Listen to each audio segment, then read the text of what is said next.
Kyle Motormouth Jenkins here, welcoming you to our brand new YouTube channel. Hope that you'll come back and see every segment each and every week, and I will share preventative maintenance tips and regularly scheduled maintenance tips for your car. So whether you know a little bit about your car or absolutely nothing, this is the channel just for you, where I share over 35 years of experience as a qualified and licensed service technician with truck and coach, light truck and passenger vehicles.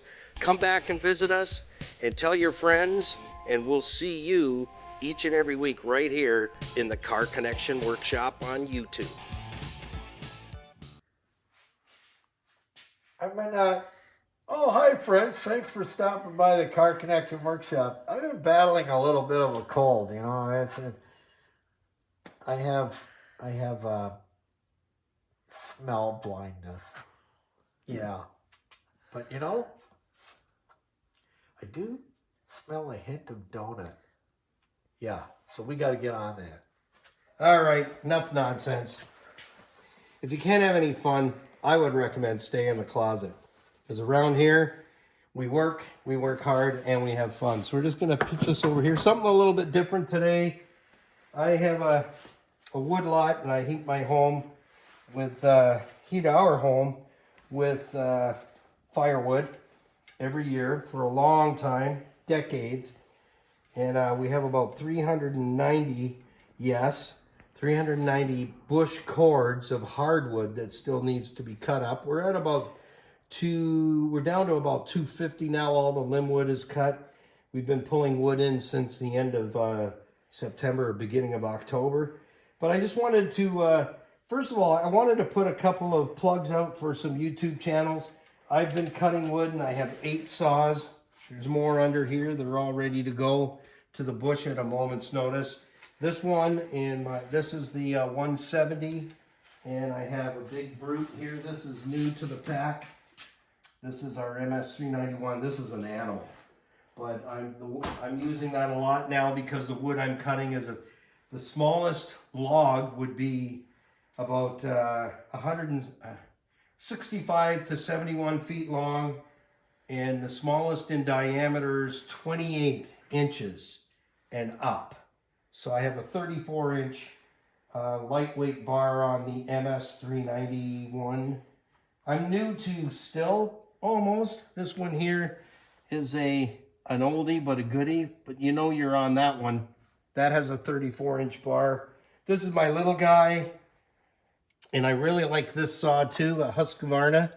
That has been an amazing saw. I have cut so much wood with that.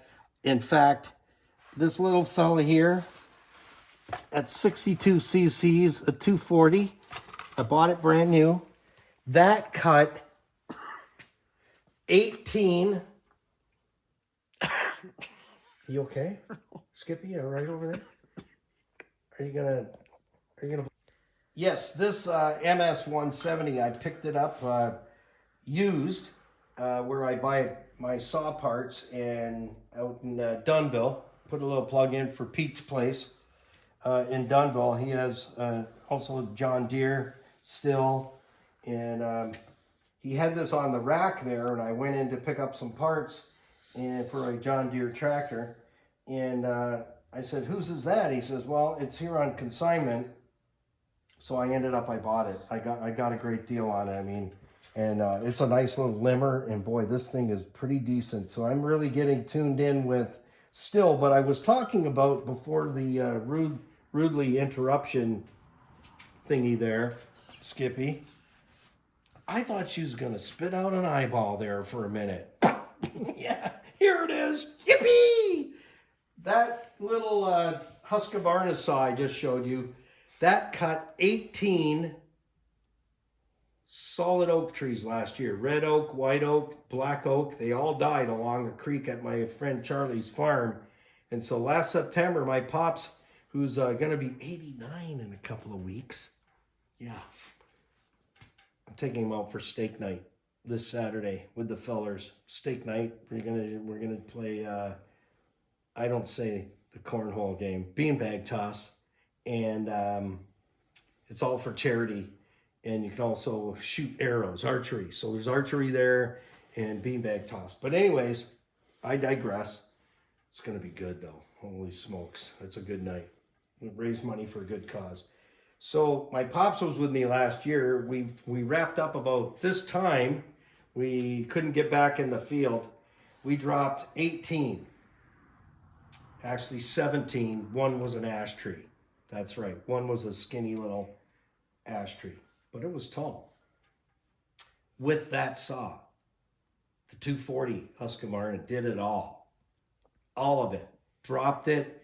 We cut them in. I cut them into 3 lengths so my friend Charlie could pick them up with his John Deere forks on his tractor and stack them for us, and limbed every single one of those trees with that little Husqvarna saw. It was a gem. But now we got some real meat. We've got the MS 391 and this little fella here. And you know what? I don't claim to be the ultimate chainsaw guy. So all you armchair warriors, I do the same thing all the time. And I want to put kudos out there to a couple of channels I've watched over the years and I still watch, where I have picked up some amazing tips. Because here's the thing.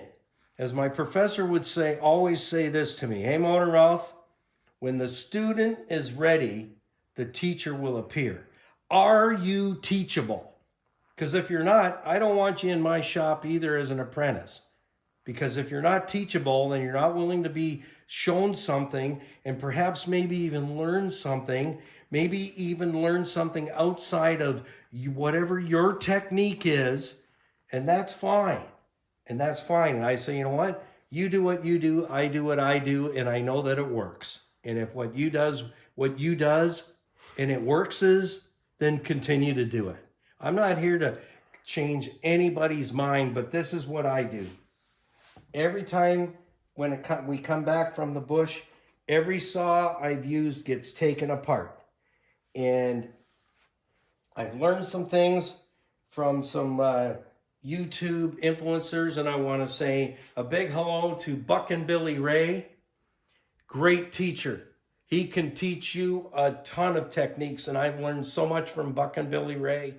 And Chicanic, fantastic gal. She'll teach you a ton of things on saws, weed trimmers, lawnmowers, you name it. She's got some great tips that I have taken to my own as well. And also Chris in the Woodyard, teach you a lot about cutting firewood, doing it properly. Do you need to stack it? Do you need to pile it up? And the answer is go and watch some of his videos, because I learned a couple of really good tips when it comes to firewood, because I do sell some firewood only to a couple of people, and I make sure I'm selling them quality firewood that's cut to the right size and straight every time at both ends, and that they're manageable pieces. You don't need to have behemoths, because, you know, as people get older, it's hard for them to grip. And especially hardwood, a 1/4-inch slice of hardwood is heavy. It's really heavy, but it burns like iron. And you know what? You gotta, if you're cutting firewood for people, that's what I learned from Chris in the Woodyard. He puts a new video out every single morning, and I watch it because it comes up usually around 5 a.m. and I'm already up. I mean, that's almost half day for me. I know, it's an ungodly hour. Who invented that? I think we need to make that person the goalie for the dart team. Yeah, no padding. I learned a lot from Chris in the Woodyard about understanding your wood customers. If you're selling firewood, even just for yourself, do you need to stack it? Do you need to cover it? How and what is the best way to season firewood in a short period of time? I learned all that from Chris. So that's why I wanted to say, you know what? I learned some techniques. I was already doing some of it, but I learned from Chicanic to make sure when I'm learning how to take this apart, because I haven't had one, put that forward, is to take the cover off. You want to blow all this stuff out, and why. I'm going to tell you why in just a minute. Look at how much stuff gets in here around the air filter. So you want to make sure you take, especially around this collar, you want to make sure that you put a little bit of grease around there. And I learned that from Chicanic. So you got to blow this out. See how the sawdust gets in here around the throat of the carburetor? That is a piston cylinder killer right there. So this saw needs to be blown out everywhere. So I will do that, and then I will take care of this. I will wash this out. Look at how much material is caught in here. This was the outside. Look at the inside. And you know where that comes from? Right around here. So the little technique I learned from Chicanic was, and I happen to have some right here, this red grease, is to take some of this grease and put it right around here. And what that will do is it will trap that dust from getting sucked into the carburetor. I didn't know that. And apparently there is a plate for some of these saws you can get that will prevent that from happening. But that was just a little technique I learned from Chicanic. So I give her 2 thumbs up for that. That was huge. And that proves it right there. Because this saw, I have not gone through it since I got back from the wood lot a couple of weeks ago. And then all the rain came in. So I haven't been too pressed. But we're going back into the wood lot this week. So this has to be cleaned out, and when I use the saw for the day, or if I use it for 3 or 4 hours, I do exactly the same thing. I tear it down. And get used to doing that, because that will save you, and I've learned this from those same YouTubers. I have learned that it will save your saw and save you a lot of headaches, because what I don't like is getting out to the bush and the saw doesn't start on like the third or fifth pull is the limit for me. If it takes 5 pulls and we're off and running, I'm good. But I like my saw to start and run in 3 pulls. I want to hear it bark in 1 pull. And then the second pull, when I adjust the choke, it should be up and running. But if it takes a 3rd pull, I'm still plenty happy with that saw. And so anybody who says that little Husqvarna saw, I saw a couple of postings where guys were saying it's hard to start, it's this, it's that. You need to learn how to start it, because I have had no problem with that saw, and it's 12 years old. I bought it brand new from the the store with the little red triangle. It was on sale for like under $400, and I bought it, and that thing has cut more wood than I deserve. So again, clean always when you're out in the bush. A couple of things I learned is make sure you clean around the fuel and around the oiler, because it's that sawdust right here that gets in there that's going to cause you tons of grief in your fuel, in your filter, in your carburetor, and in your oil pickup. So you want to make sure you always have a rag. I have rags and everything on the truck. And my pops will tell you, because he's there, he knows I don't take the cap off until I clean around it. And this saw had a good workout that day out in the, we cut up the remainder of the limb wood at our pile. And I'll post a picture of that pile as well. Skippy can take a picture off of my phone and show you. We have a huge wood pile. Lots of wood there. So clean these off. Every time you're out in the bush and you go to fill it up, clean around it before you take your cap off, so that you're not getting the junk in there. You can see how much I used it because the oil is just about empty. So I still need to blow this out. So I use the air and I'll blow this out thoroughly in here, all around it. Same thing, we don't have much fuel left. We're down to the bottom. So that shows you I pretty much run it out. I don't run it out of fuel. I won't do that, because then it makes them sometimes a little bit hard to start. So you can save yourself a ton of time. So I'm just going to move this over here. And you and I have a caliper to do yet for the Firebird, because I want to get brakes on there. The other thing is, I always take the side cover off, because every time I come back, do you know what I do? And I learned this from Buck and Billy. Buck and Billy Ray, flip your bar over. Don't keep cutting in the one spot all the time. Flip it over, otherwise you're gonna wear out the groove. It spreads. and I have a tool for pulling it back in. But if you do that, if you flip your bar, so when you bring your saw back to the shop and take it apart, and I have all the tools. This is a great filer, and I'm not going to show you how I file. And the reason I decided not to do that and how to fix my rakers, I learned some tips and tricks off of Buck and Billy Ray, and I learned some tips and tricks off of Chicanic, and also off of Chris in the wood yard.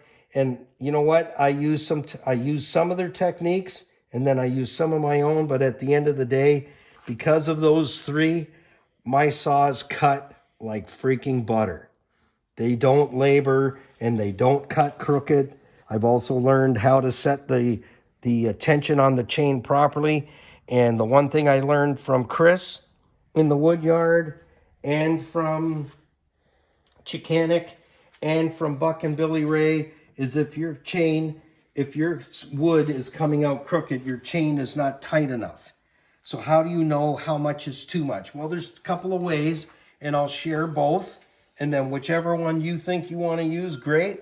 But you know what? I'll tell you right now, those techniques are spot on from all three of those online influencers. Pull it tight enough that when you grab it in the middle, you can see 3 mountains. That's what I call them, 3 mountains. You can see your rakers, 3. So if you pull this down, you should have 3, including the one you're pinching and pulling on, exposed. That is one method. If you don't have it tight enough, here's how you'll know. Number 1, it will cut crooked. That's what I've learned from them. Number 2, when the chain brake is off and you snap the accelerator on this thing to get this chain cooking, as soon as you instantly let go of the throttle, that chain should stop. And if it doesn't, it's not tight enough. So those are the 3 things I learned. But you watch their channel to pick up some tips on how to sharpen your saw, because there's a lot of guys out there, they're not doing it. You're not doing it right. And if you're doing it right, if you look at this chain, it's almost done. It was the chain I got, and they ground this chain, and it's not cutting quite as nice as I'd like it to. So on this sharpen, I've been working on bringing it back. There's still some chain left, and it cuts really good, but I think this chain is just about to the point. You'll see a little mark here. If you can get in on that, Skippy. There is an indicator tells you when it's done. Can you see that? Right where my scrunch is. Let me get that right down there. See that line there? Right? I've got the tip of my scrunch right on there. Got about that far to go before you call it done. And I only really use this one for doing small wood. Anywhere between 3 to 8 to 10 inch. And I cut up the last of what we call the limb wood on those big oak trees, because limbs were like this. They were between 8 and 10 inches. So remember that. Tear your saw down and blow the whole thing out. But don't blow it with this open. You want to close that off. So make sure you put a plug in there, or at least, cut a piece of rag and stuff it in there tight. That's what I usually do. I just cut an ear off one of my clean claws, and I just stuff it in there tight, and I blow that out. But that was a huge tidbit I got from Chicanic, saying, put some grease around there and stop the sawdust from getting sucked in from the back and going right down the throat of your carburetor. Because even on a gasoline engine in an automobile, dust, grit, and road crud, if it goes down in through the carburetor into your combustion chamber, it's just like taking a file and just filing the cylinder walls. It'll burn that motor out in no time. So I take my side cover off, I get my chain off, and I blow that out. If it's really dirty, I just soak it in my Varsol. Look at this, is from 1 day cutting. 1 day. I couldn't imagine running this saw and never cleaning it out. I fixed a saw for a friend last year, and oh my gosh, I've got pictures of it. It was nasty. So you want to get this off of here, and you want to flip your bar and you want to blow the bar out. Clean this all out completely. Blow it absolutely spotless. I learned that from online. And then the chain, I will probably soak this in the Varsol tank, and then I'll wash it in hot water, and then I'll blow it out and keep it going, because that's how you save money. This is how you save money. I've got a chain here. It's still got some life left in it. It's about the same as this one. This is a shorter chain. I put a 18-inch chain on my Husqvarna because that's what it said with 62 cc's. I could go up to 16 from a 14. So that's a 14, and I have the bar for it. So that's how I hang them up. Just like that. That'll go in the Varsol tank. Then I'll wash it in my sink, and then I'll blow it dry. But you also want to, I'll just get a small pick. I'll show you another technique I learned. And I'm telling you this because if you take the time to do this, you too can have a saw like that little Husqvarna 240 that cut down 18, including the big behemoths at 34 inches. And I did my cut in with that saw on every single one of them. And that was a saw I had the old, what is that one now? That is a ES model. I can't remember. But that thing is a brute. You know you're on that. So I just rake this out and watch how much stuff comes out. See that? That kills your chain. That kills your guide, your bar. It causes it to split, to splay. That's what we call it in the automotive world. It splays. And then that's when these things cut crooked. A saw will cut crooked for two reasons. The chain is worn, and the guide here is worn, and you don't flip it, and you don't have the right tension on the chain. Then your wood gets cut crooked. So I rake this right out, and I usually do this 2 or 3 times, because even after blowing it out, I find I can still get some more crud out of there.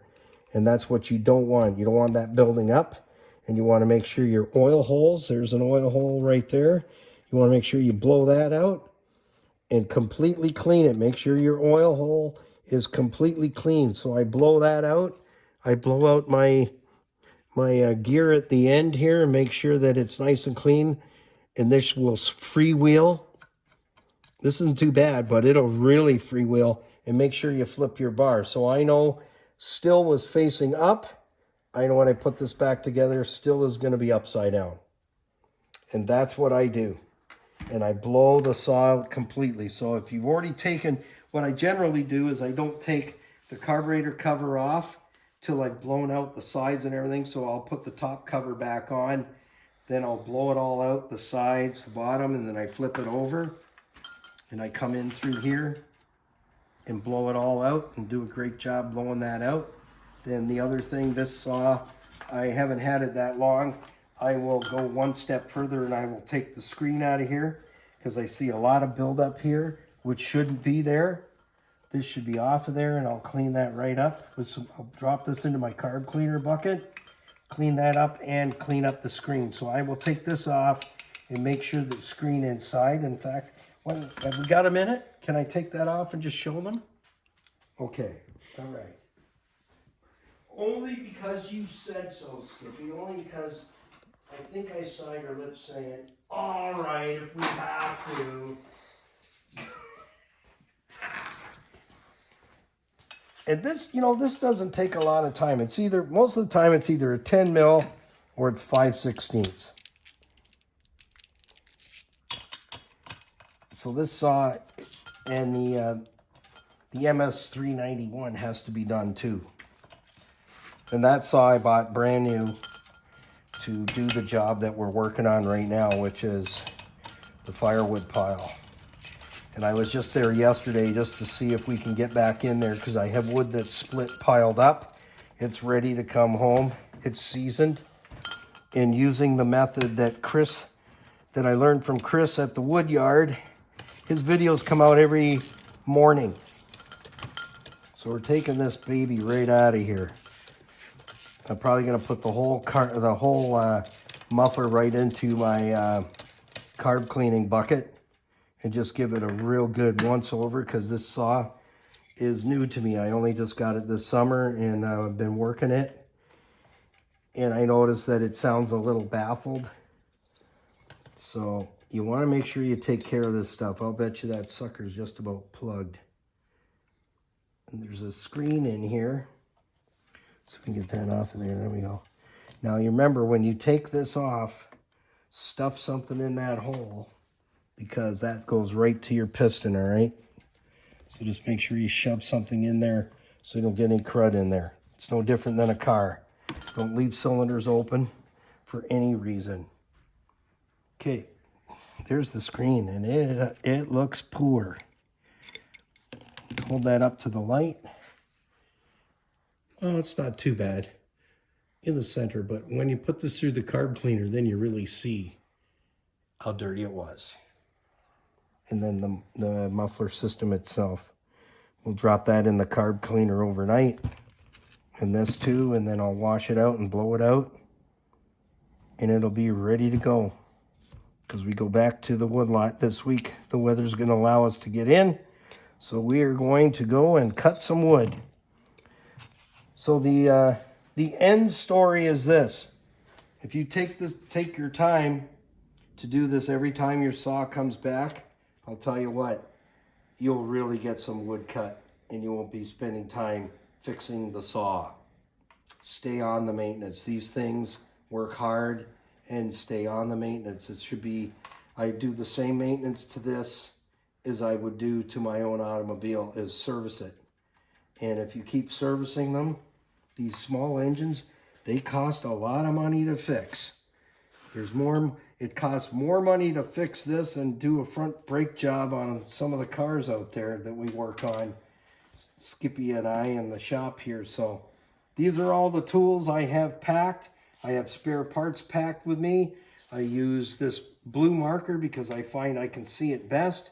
I mark my chain where I start, and might be a little bit eccentric, but guys I talk to where I go and get parts, they go, you would be probably one of maybe 2 guys I know that every time they gas and oil, they sharpen their chain. So in between cuts, I sharpen the chain. And the chains last a long time when you do that. So those are just some things and some tips and tricks that I picked up right off of YouTube. So I hope you take them and use them for granted. Take them for granted. These people giving free information on YouTube. You know, bless their hearts for doing that, because everything that I've learned from them has saved me a lot of time and a lot less parts. Flip your bar, clean your saw, take care of it. It's a piece of equipment, and you know what? This little fella right here, it's 12 years old, and we cut 17 65 to 71 foot oak trees, not cedars, not pine trees, oak trees with that little saw, and it did all of it, every single bite. And it starts and runs like a champ. It will always start in less than 5 pulls. All of these saws, even the old Homeline, the C51. That thing's 1963. And I'll take that out and just run it in the wood pile at the wood lot just for fun. Because you know you're on a saw. That thing makes your arms so long that you can scratch your feet standing up on the bottom. You know you're on a piece of equipment. If you want to get a really good feel for the pioneers that cut wood in the bush, that one will teach you what your arms are for. My great-grandfather. Yep, and Skippy's great-grandfather. That was made and sold at Pete's Place, where I buy parts in Dunnville. It was sold there brand spanking new in 1963. And sold and serviced by Peters. It's called Peters Small Engine Service. Dunnville, Ontario, and it's still there. The next generation is running the store, and young Pete is fabulous to deal with, and he's helped me parts for my John Deere, and now for the still saws that I'm running, and I have a still leaf blower and a steel weed whacker, and I take good care of them because they take good care of me. So till next time, I hope you got some nuggets, something a little different. It's all comes down to one common denominator: service and maintenance. Doesn't matter what it is. Service and maintenance. Even my kitchen gadgetry. When I'm done with it, same day I clean it and go through it, and it's ready. The next time I just brought my bread maker out this time of year. The winter season, I like fresh baked bread. I don't eat a lot of bread, but yesterday we devoured a fresh loaf of bread in, I think it was actually minutes. The bread maker was all clean, packed away, ready to come out and just go to it. That's what I like. That's called preventative maintenance and service. So till next time, have fun. Don't forget to like, share, and follow. Your comments down below. Subscribe and watch the videos, and also hit the notification bell. I wasn't supposed to say that. I'm sorry, Skippy. Oh, I did it again. Like, share, and follow on Facebook. Also on Instagram now.